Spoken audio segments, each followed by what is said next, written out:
Hiphu's History presents a World History Review, Imperialism.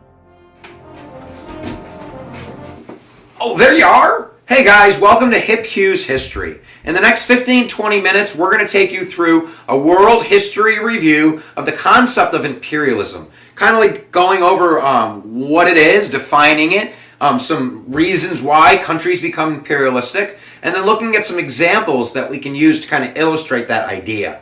So giddy up, let's get to it and go over kind of the nitty-gritty, straightforward, direct, explicit lecturing, and let's see what happens.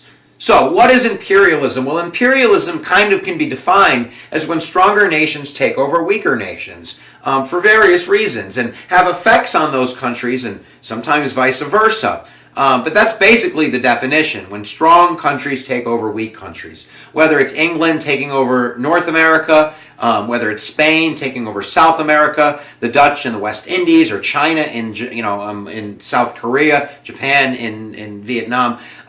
Lots of places, countries that are strong become imperialistic. So let's look at the major causes of imperialism, kind of what helps to allow countries to do that and why they choose to do that.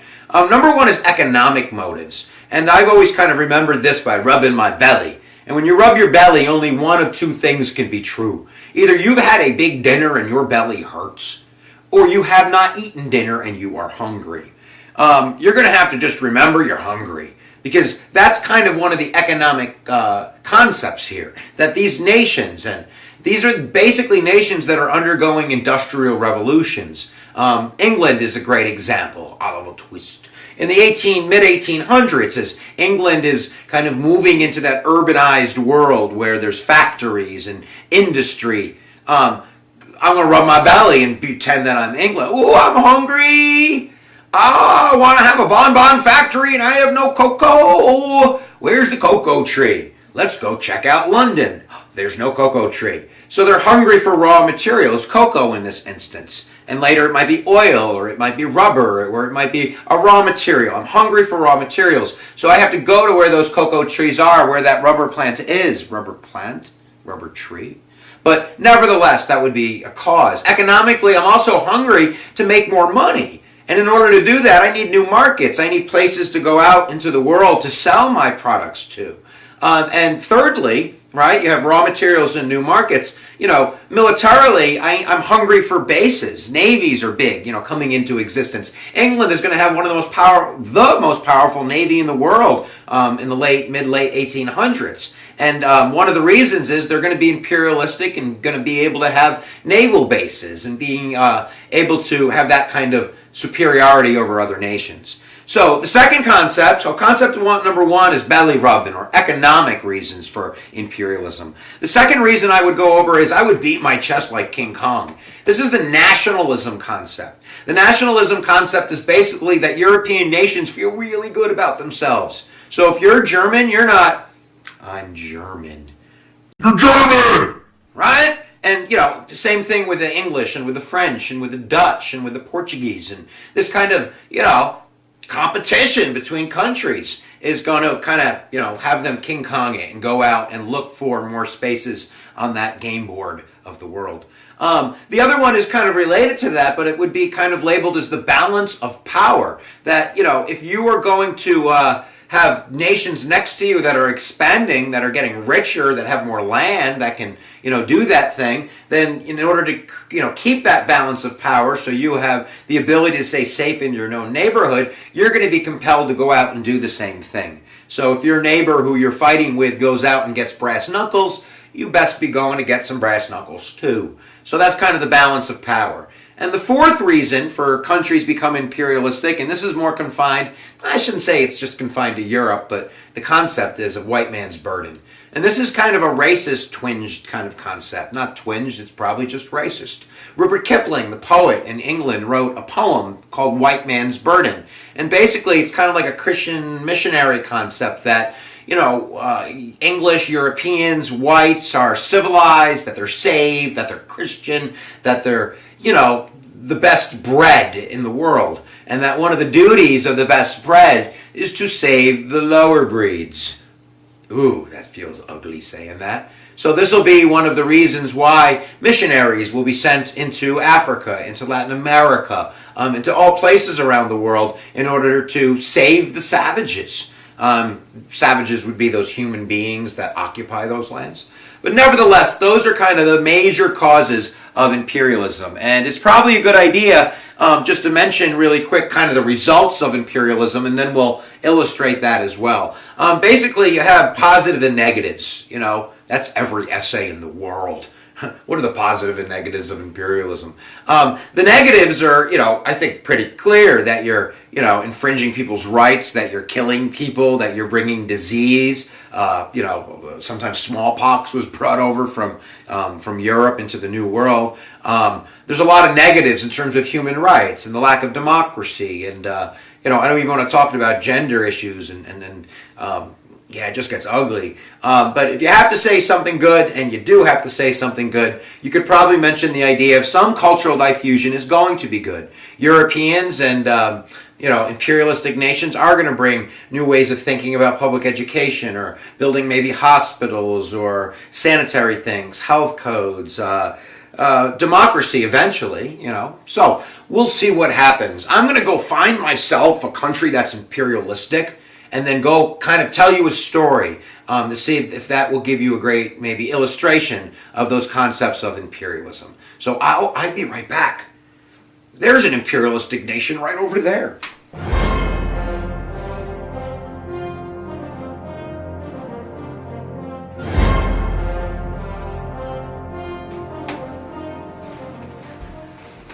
There it is. England. England's the example that we're going to use because it's probably the best example and it's on the test most. But England, Great Britain, UK, you are so imperialistic. And we're going to look at a couple of examples, the first one being India. So let's go through just a little bit of history to kind of wet your tongue on the imperialism and see if we can't get some facts out to you. Basically, some countries, I'm thinking maybe Spain, it's much more of a imperialistic kind of nation invading other countries, but the British did it with a little bit more sophistication, I guess. And basically what they did is Queen Elizabeth I allowed these joint stock companies to form, one of them being the British East India Company. And this was a company kind of acting within, from England, but representing England in a sense as well, but a private business in a sense. So it's a little bit more mushy, but nevertheless, in the 1700s, they really kind of saw a profit in India because India is just tremendously abundant in natural resources, whether it be herbs and silks or different foods and exotic materials. So they really wanted to get their hands in there. So basically, the British East India Company used a strategy called divide and conquer in order to increase their ability to be able to control regions of the India subcontinent. And one of the ways they did that is they would be really purposeful in the ways that they divided the native Muslims from the native Hindus. And this religious conflict that would occur in, communities would allow the British East India Company to kind of, use that as a reason to be the security and to have more power and to be able to really take advantage of the land more. So they were, it's a company, guys. It's a for-profit shareholder company. The shareholders, the stock, right, owned by shareholders, are demanding a profit. So it's cruel, but that's what they're there to do. So they're going to divide and conquer. And basically, by the 1830s, the British government had kind of taken over the British East India Company. They replaced the private boots with government boots. So now by the 1830s, like I said, the British are now kind of controlling most of India, formerly the British East India Company. And as they come in, they start to culturally diffuse and bring some of their rules. Some of them probably good. For instance, sati, the native custom of the ritual suicide of a wife when her husband died, was banned. The British started to bring schools and build railroads. Maybe not just so people could take vacations, maybe to get raw materials. But nevertheless, that's that positive side that we saw. I don't even like talking about it a lot, but I have to be fair and balanced here. So that's the positive, cultural diffusion. They're bringing medicine. They're bringing, new ways of Western civilization. And, those types of things are positive. But obviously, the stability of the country itself and the lives of the people is being taken advantage of. And they're certainly not reaping all of the rewards of their natural resources. And they're certainly not reaping the rewards of the conflicts that are being stoked by the British between Muslims and Hindus. You know, that part of the world, it's still a problem in the Kashmir region, that you have this conflict between Muslims and Hindus because of these falsified borders that were really created because of imperialism and colonization by England and the Western world. But nevertheless, let's move on. Kind of to get to the point where England is going to colonize India. India is going to be a colony of England for, 70, 80 years, was in 1857. And in 1857, we have what's called the Sepoy Mutiny. And I'm going to go through a thesis, but one of the theses I teach in American history is when there's a crisis, when there's an uprising, a rebellion, a natural disaster, a war, a fire, something bad. There's tremendous effects, whether it affects leadership and powers expanded, or it affects rights, which usually get taken away from somebody. But in imperialism, when you have some type of crisis, the government in England is going to use that as the excuse to clamp down, to take over. And that's what occurred with the Sepoy Mutiny. Basically, the story is that many of the British Army included a large number of Indian soldiers. And these Indian soldiers were called sepoys. And sepoys, whether they were Muslim sepoys or Hindu sepoys, they had religious concerns. Muslims do not eat pork, and cows are sacred to Hindus, so they don't eat beef. And the rumor was, or what was happening to the sepoys, was that the cartridges they had to bite, I guess, to put their take the cover off before they put it into the gun, were being greased. The rumor was with pork fat and beef fat, and basically they refused then to fight. They threw their guns down and they rebelled, and eventually, because of that Sepoy Mutiny, a mutiny is when soldiers rebel, the British came in with iron fists and took over India. So basically, by the 1860s, 1870s, 1880s, 1890s, 1900s, England now controls India as a colony. And then we will see, maybe in another lecture, that as we get towards World War II, we're going to have the rise of Gandhi and civil disobedience and the Salt March, and the Indians really saying to the British, you can beat us and you can take our land and you can whip us and kill us, but you can't take our freedom. And that eventually is going to turn things around as Indians are going to gain independence. I believe 1947 is the year in my head, but somebody better Google that right now. But nevertheless, that's the major concept. So you have, the idea of the British East India Company, why they're going to India, raw materials, new markets, the episode of cultural diffusion being a positive, and the negative being the division between Muslims and Hindus and the violence and just the human rights and things like that. And then the Sepoy Mutiny as being kind of the crisis event that leads to the colonization of India. And then if you want to throw in some Gandhi and civil disobedience to overthrow the British, you should go and do that as well. So let me take a little break. I need to walk over there and get myself some drink of water. And then I shall come back and we're going to do one more example to make you even that much more smarter. So I'll be right back, guys, as we continue looking at imperialism.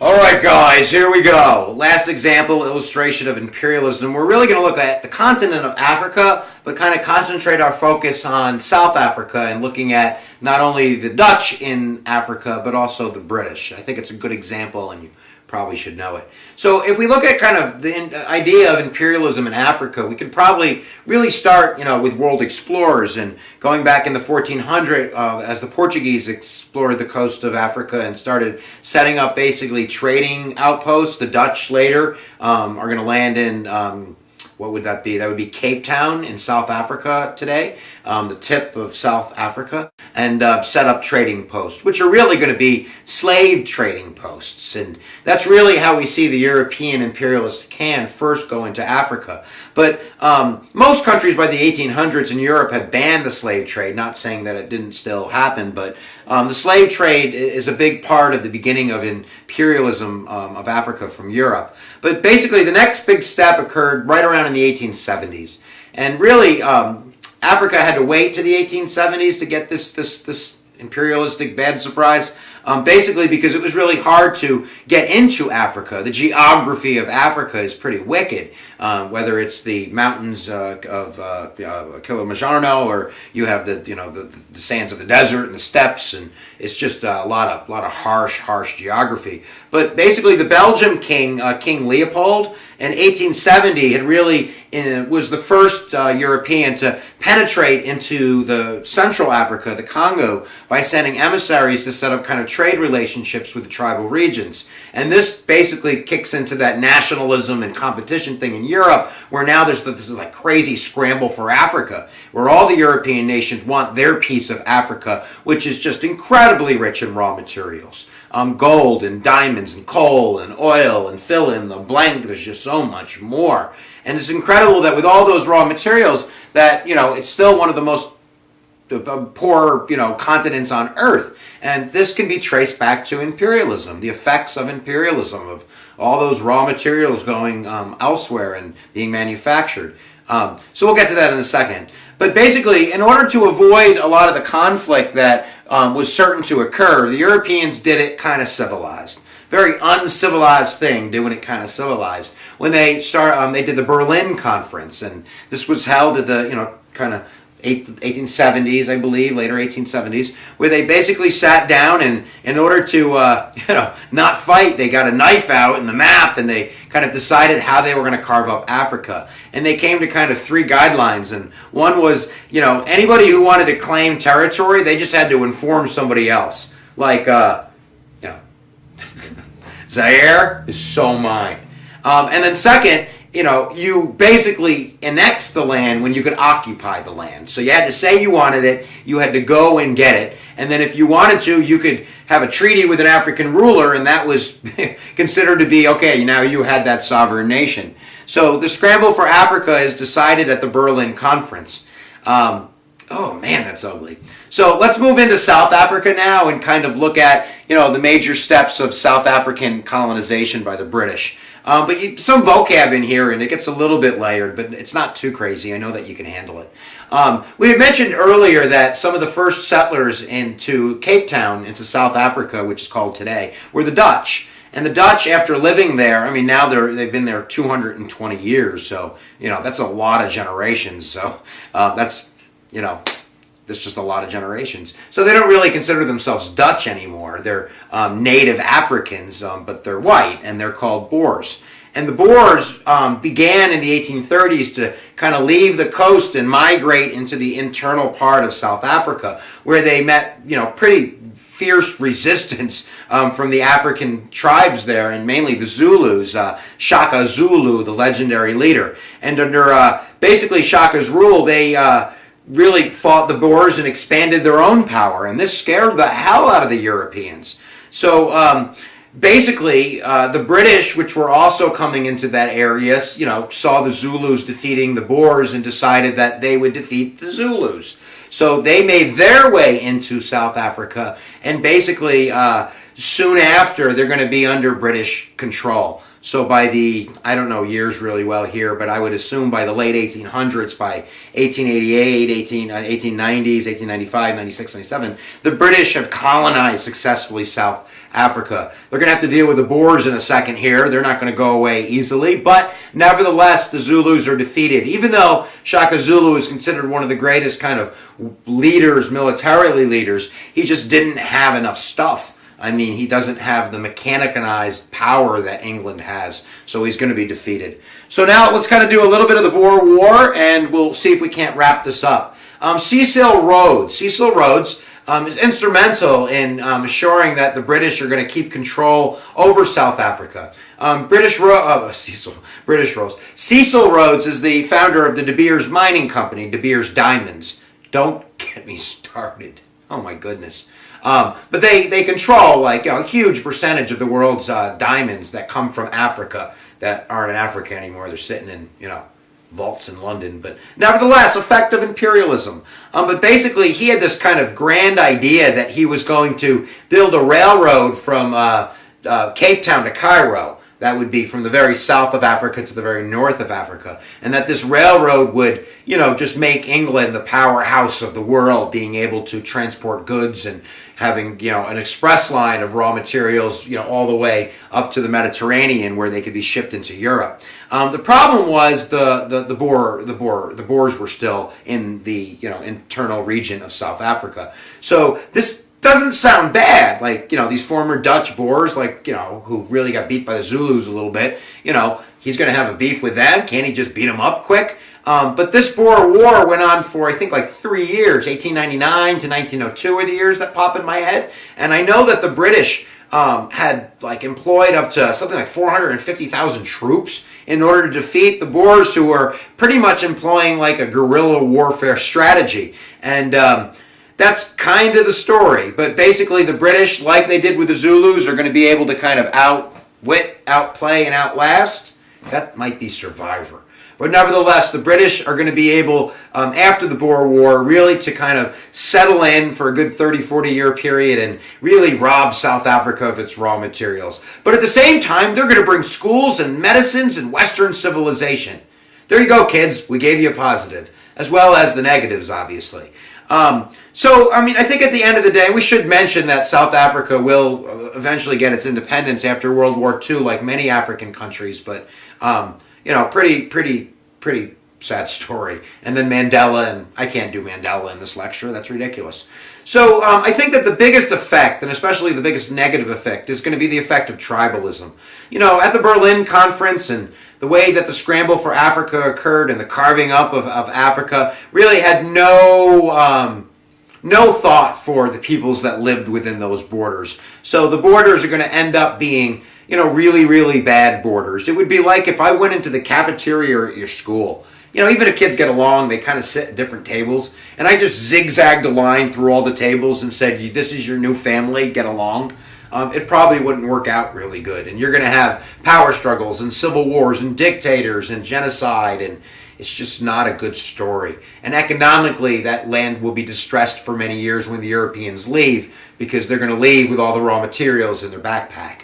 So I hope I haven't made the Europeans look too bad, oh my, but we get the major concept of imperialism, and it's also important to note that, hey, the Chinese were imperialistic, the Japanese are imperialistic, and, the Russians were imperialistic, other peoples are imperialistic. I think it's human nature, and it's just geography, that if you're in the right land and you have the right geography and your civilization develops faster than other civilizations, nations get imperialistic. So imperialism, remember, belly rubbing and nationalism, white man's burden, and the concept of competition. The examples that we gave you, which are the Indian example, the Sepoy Mutiny and the British East India Company, as well as South Africa, where the Dutch and the Boers and the Zulus and the Cairo to Cape Town Railroad and all that good stuff. So study up, guys, and just remember that, where attention goes, energy flows. Anybody can pass these exams. They just have to devote themselves to it and spend enough time, and giddy up. All right, guys, see you later. That's it. Goodbye. Now, class, I promised you a surprise today. Wow!